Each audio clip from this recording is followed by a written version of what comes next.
Hello, this is InfoRights channel. In the first episode, I just gave an introduction into who is posted worker. Today, I'm going to talk about 3 difficulties that every employer and every posted worker have to overcome in order for the service to be delivered in another member state, to the customer in another member state. Well, we think there are no internal borders. We are used to the Schengen zone and we cross borders without even noticing them. This is the kind of freedom that we should cherish. This is not given forever. But every time we cross the border for the purpose of work, we cross borders between the legal systems of labor law, of social security and tax law. So when an employer is posting his worker to another member state, they have to answer 3 difficult questions.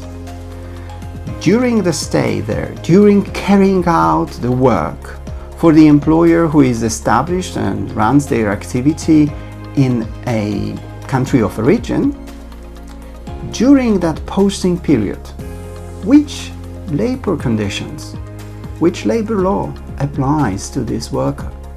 Because labor laws differ across European Union. In one country you have 35 hours of work in a week. In other countries you have 40 hours. In some countries you can even have 48 hours without overtime. So when you cross this internal border, even given the working time, you have to answer the question, when do we start overtime? After 35 hours a week or after 40 hours a week? Well, European law gives some answers to these difficult questions, but also you have to answer a different question. Where do we pay social security contributions during the posting period? The posting period can last anything from few days to few months. It can even last few years, depending on the project, depending on how long it takes to deliver the service. So you have to answer the question, where do we pay social security contributions on behalf of this worker, and if social contingency occurs, if accident happens, or if this person gets sick or gets pregnant, where do we claim social security benefits? Of course, it's going to be the same social security system as we paid social security contributions in. So for the social security systems it should be neutral.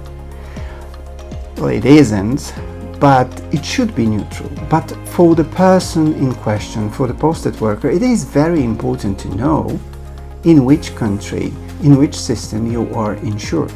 It is also important that you don't pay double social security contributions, because the labor costs would be higher for posting companies than for local service providers. And we have to take care about fair competition within the European Union.